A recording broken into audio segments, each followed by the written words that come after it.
안녕하세요. 브라질의 손영수입니다.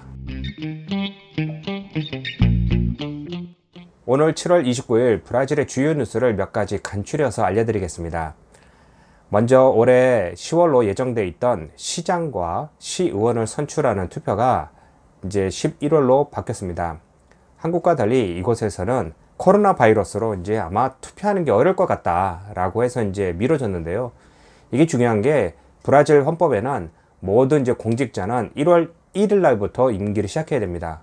그러니까 뭐 더 이상 미뤘다가는 뭐 자칫 뭐 큰 혼란이 있을 수도 있고, 또 의무 투표다 보니까 1차 선거에서 과반수를 이제 선점하지 못하면은 2차 투표를 하게 됩니다. 그러니까 11월 초에 1차 투표를 하고, 그 다음에 이제 거기서 과반수를 넘지 못하는 이제 후보자들을 모아서 2차 투표를 해야 되기 때문에 이 시간적으로 굉장히 촉박합니다. 그러니까 모든 게 예정대로 다 잘 돼서 11월 말에 만약에 이제 선출이 다 된다면은 12월 한 달 동안 뭐 인수인계 받고 뭐 준비하느라고 굉장히 이제 혼란스러운 시기를 보내겠죠. 그러다 보니 어쩔 수 없이 이제 선거를 하게 됩니다. 이 선거가 중요한 게 뭐냐면요. 지금 뭐 아시는 것과 같이 브라질뿐만 아닌 전 세계적으로 유행하고 있는 코로나 바이러스, 이로 인해서 주지사, 시장, 또 대통령 모두 지금 엄청난 싸움을 하고 있습니다. 정치적으로는 뭐 브라질 대통령이 뭐 틀렸다 맞다 뭐 이런 말이 나오는데, 그 부분에 대해서는 제가 특별하게 말씀드릴 것은 없고요. 왜냐면은 예전에도 한번 말씀드렸지만은 정치적인 발언을 했다 그냥 대통령을 뭐 매도하느냐 뭐 하느냐 욕도 먹었지만, 브라질 사람이 마음에 안 들면은 외국인 너 나가라 이런 소리 들었고요. 같은 한국 사람이면서도 이곳에서 산지 저보다 뭐 더 많이 사셨는지 뭐 어쨌는지 그건 잘 모르겠지만, 마음에 안 들면 너 브라질 떠나라고 이런 소리 저 같은 한국 사람으로서 들었습니다. 웃긴 게 이곳에서 브라질 국적을 가진 사람한테도 같은 한인임에도 불구하고 나가라고 했다가 된통 혼난 적도 있습니다. 그러니까 그러다 보니 정치적인 발언을 제가 좀 조심하는 이유고요. 대통령이 얼마 전부터 제가 말씀드린 것과 같이 그러니까 좌나 우로 나누지지 않고 중도 우파라고 해서 이제 여러 정당들을 끌어모으고 있습니다. 그동안 한 20 몇 년간은 브라질은 이제 좌파 계열의 대통령이 선출되면서 나라를 이끌어왔는데요. 그런 부분에 이제 염증을 느낀 이제 국민들의 소원을 담아 선출된 극우파 지금 볼소나로 대통령은 정치적으로 뭐 정당도 없고 지지 정당도 없고 또 여러 뭐 적도 있고 뭐 친세력도 있으니까 이를 모아서 지금 중도 우파라고 하는 중도파라고 하죠. 라는 이제 세력을 얻어서 그들이 이제 이번 지방선거에서 이제 크나큰 이제 성과를 이제 기대하고 있습니다. 만약에 지방선거에서 대통령이 이제 지지 기반이 이제 많이 떨어진다면은 남은 임기 기간에도 레임덕 형상이 이제 더 이제 빨라질 것이고, 또 하나는 지금도 그렇게 이제 극렬히 이제 반대하는 이제 반대파들은 대통령의 이제 여러 행적들에 대해서 손가락질하면서 이제 싸움이 일어날 것입니다. 이 부분이 중요한 게, 경제가 안정화되기 위해서는 가장 중요한 것은 정치적인 안정입니다. 지금 이런 식으로 코로나 바이러스가 아닌 이런 정치적으로 불안한 상태가 계속 지속되면요, 어느 누구나 주머니를 열어서 투자를 주저하게 되는 겁니다. 왜냐? 어느 순간에 바뀔 수 있으니까. 그렇기 때문에 정치적인 안정이 지금 가장 중요한 시기고요. 대통령은 계속 페이크 뉴스를 만든 뭐 자신의 아들, 또 하나는 뭐 직원들의 월급을 환급받아 뭐 법에 뭐 걸린 뭐 또 다른 아들 등 계속해서 지금 싸우고 있습니다. 연방 대법원 측에서도 뭐 더 이상 뭐 정치적인 개입은 안 하겠다 그러면서 지금 뭐 조사를 하고 있는데요. 이 모든 조사나 이런 결과는 하루아침에 나오는 게 아니고 오랜 시간이 걸리기 때문에 지속해서 봐야 됩니다. 중요한 것은 이번 주에 이제 야당들이 이제 헤이그 이제 국제인권소라고 해야 될까요? 그곳에다가 브라질 대통령이 이 격리를 지키지 않고 국민들을 선동하여 제노시조라고 하는 말은 대학살이라는 겁니다. 대학살을 일으켰다라는 식으로 이제 뭐 조사를 해야 될까요? 뭐 보고를 해야 될까? 뭐 신고를 해야 될까? 뭐 이렇게 했습니다. 그러니까 이게 웃긴 게, 같은 나라 대통령을 국제기관에다가 신고한 것도 참 안타까운 일이고, 더군다나 학살을 했다라고 하는 자체가 사실 그 조사가 이루어지지는 않을 것인데, 이게 망신이죠. 어떻게 한 나라의 대통령이 학살을 했다라고 뭐 이렇게 주장하느냐 하는데, 대통령 지지파들은 반대로 학살이 아니라 그러니까 격리를 계속 시행한 주지사들로 인해서 많은 국민이 굶어 죽었다, 또 굶어 죽고 있다라고 하니까 반대로 그 주지사들과 반대파들이 대학살을 일으켰다라는 식으로 해서 지금 말싸움하고 있습니다.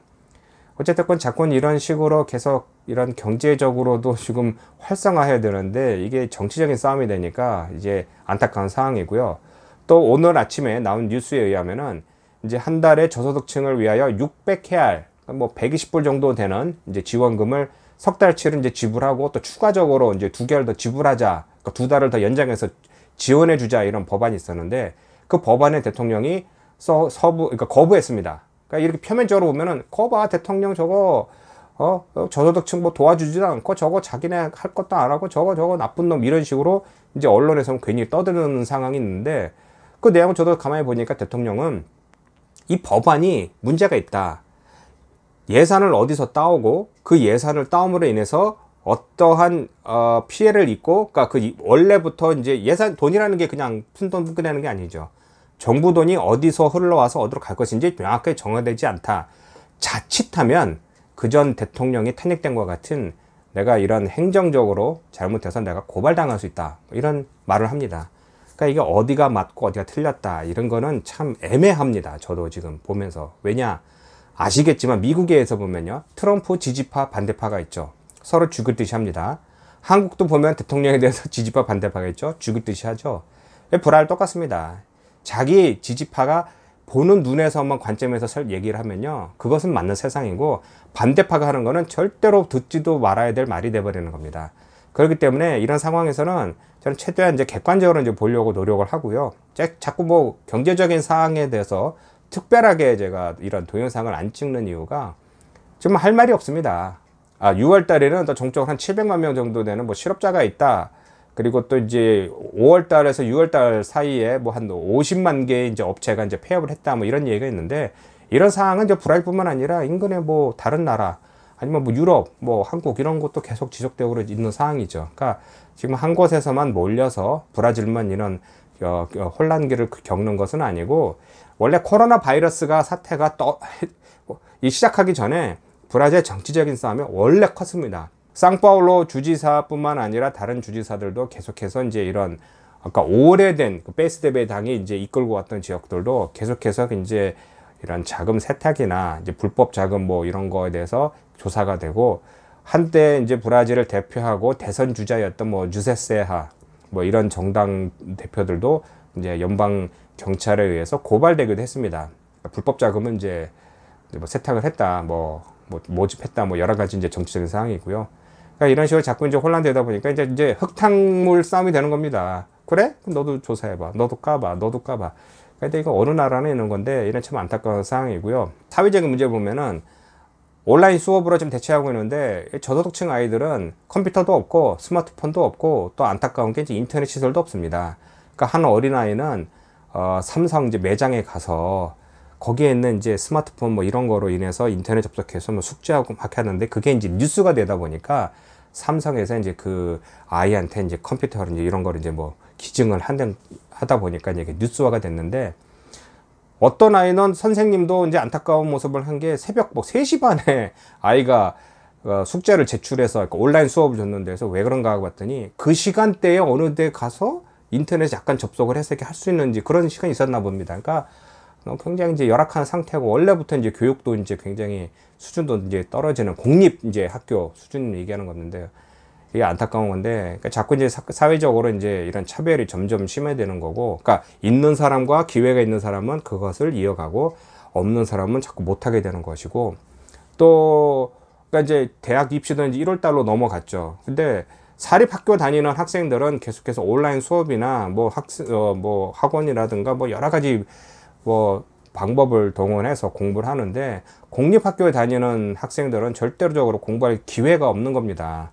그러다 보니 이제 이번에 이제 브라질에서는 이제 서울대 버금가는 이제 우스비, 그러니까 상파울로 주립대 같은 경우에는 이제 학생의 이제 신입 이제 학생들을 50% 이상을 공립학교 출신의 학생들을 받아들이겠다라고 하는데, 원래는 그게 맞습니다. 공립 주립대학은 뭐 세계적인 대학이기도 하지만은 원래 저소득층 아이들을 위해서 설립된 것인데, 공정하게 시험을 치면은 대다수가 뭐 사립 고등학교 나오고 뭐 공부를 많이 한 이제 상류층 학생들이 많이 들어가는 그런 상황이었죠. 현재까지 이런 상황입니다. 지금 뭐 브라질에 대해서 뭐 환율은 당연히 뭐 6까지 갈 줄 알았는데 5.1 사이에서 지금 왔다 갔다 하고 있고요. 또 그 이외에 뭐 온라인 뭐 판매도 뭐 올라갔다 내려갔다 뭐 여러 가지 변동은 있는데 큰 차이는 없습니다. 그러니까 지난주에도 제가 이제 브라질 뉴스에 관련된 동영상을 그러니까 궁금하시면 그 비교해 보시면 아시겠지만은 정치적으로나 뭐 경제적으로나 이제 큰 차이는 없고요. 이런 내용을 이제 오늘 제가 간추리게 만들어서 동영상 올리고 있습니다. 만드는 것도 굉장히 힘듭니다. 그러니까 남는 시간에는 또 뭐 다른 주제를 가지고 시차 없는 뭐 내용들 만들다 보니까 시간이 많이 걸리고요. 제 또 동영상이 또 조금씩이나마 계속 봐주시면서 뭐 격려의 메시지와 또 따끔한 충고 또 그 이외에 또 뭐 여러 가지 비판 뭐 댓글들도 달아주시는데 어쨌든 고맙습니다. 그러니까 제가 조금이나마 우리 한인 사회뿐만 아니라 한국에 계신 분들에게 브라질 소식을 전하려고 노력하고 있습니다. 많이 부족하지만 많이 봐주시고 꼭 댓글 남겨주시고요. 구독 부탁하겠습니다. 오늘은 여기까지입니다. 고맙습니다.